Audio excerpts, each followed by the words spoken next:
There's some beautiful lines in today's gospel, my friends, and we're all familiar with it. The prodigal son. I want what is mine, he said. And the other line is, he squandered his money and set off to a distant country. Grass is always greener over there, isn't it? Things are always better over there. And then when we get there, we realize it's not. I want what is mine. We're always grabbing for what I want, isn't it? And he was too. He was too. I was reading some great articles this past week, and somebody compared sin to a honeybee. And it said the bees carry honey in their mouth, which is sweet to the taste. But in their tails, they sting. How true that is. They have honey in their mouth, but with their tails, they sting. And that's what sin does, isn't it?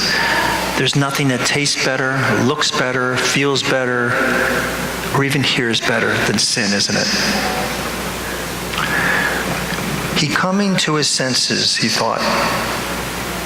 It's recognition of our own sins, right? Beautiful. Coming to his senses. He realized he did wrong and need to reconcile with that. There was a great article, another one I read by a priest, and he was saying he was hearing confessions at, I'm sure it was school, and he didn't say the age, but they were young, 3rd, 4th, 5th graders. And the one little girl says to Father behind the screen, she said, "Bless me, Father, if I've sinned." And she said, "But I really don't have any sins." And there was a pause. And then she said, "But my brother does." Yeah. It's cute, isn't it? It happens more than you think.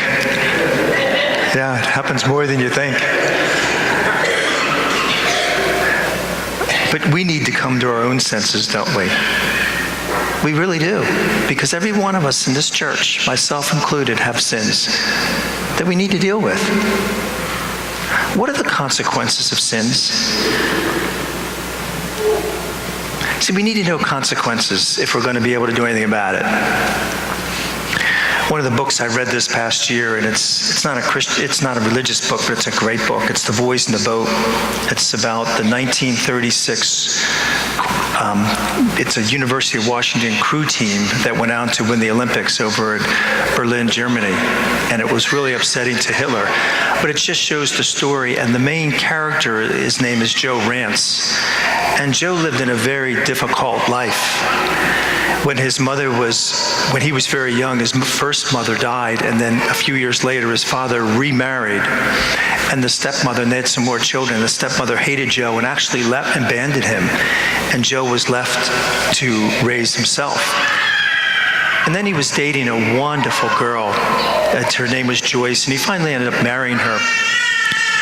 But at one point, they had this discussion, and Joyce said to Joe, "Why did your parents treat you as you did?" And he said, "Why do you pretend that nothing went on?" And she said, "What kind of woman would leave a young boy alone in the world? And what kind of father would let her do that?" And she's just throwing these questions at him. He's driving, and there's tears in his eyes. And then he stopped to drop her off where her house was, and he said to her, "Joyce, you don't understand. They didn't have any choice. There were just too many mouths to feed." And she said to him, "I just don't understand why you don't get angry." And he continued to stare ahead, and he said, "It takes energy to get angry. It eats you up inside. I can't waste my energy like that and expect to get ahead." He said, "When they left, it took everything I had just to survive." And he said, "Now I need to stay focused on my studies and my crew." What does sin do? Our lust, our greed, our bitterness, our impatience, our anger, what's it do? it eats us up inside. It eats us up inside and destroys us, my friends, and Joe Rance knew it.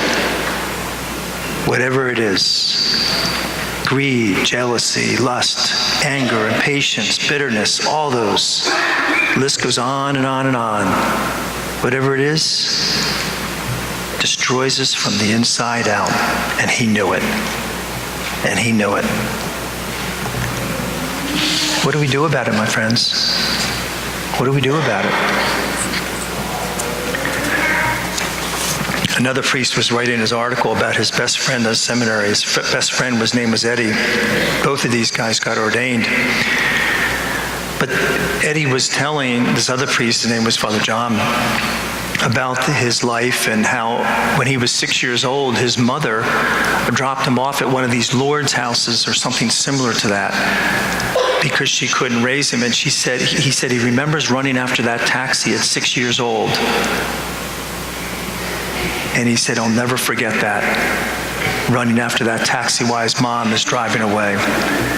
Didn't talk to her for years and years and years. Actually went on to become very, very successful.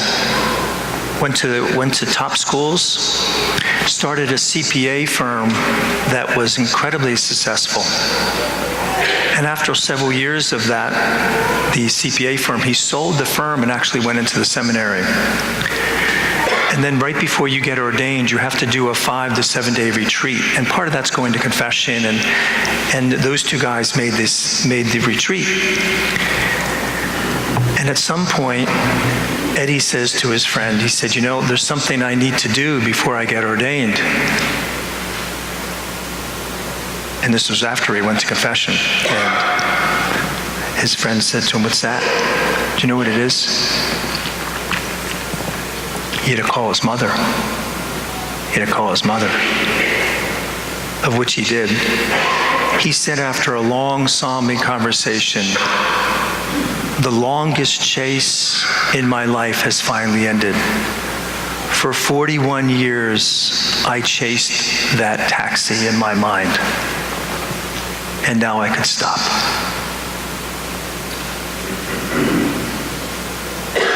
My friends, that's what sin does.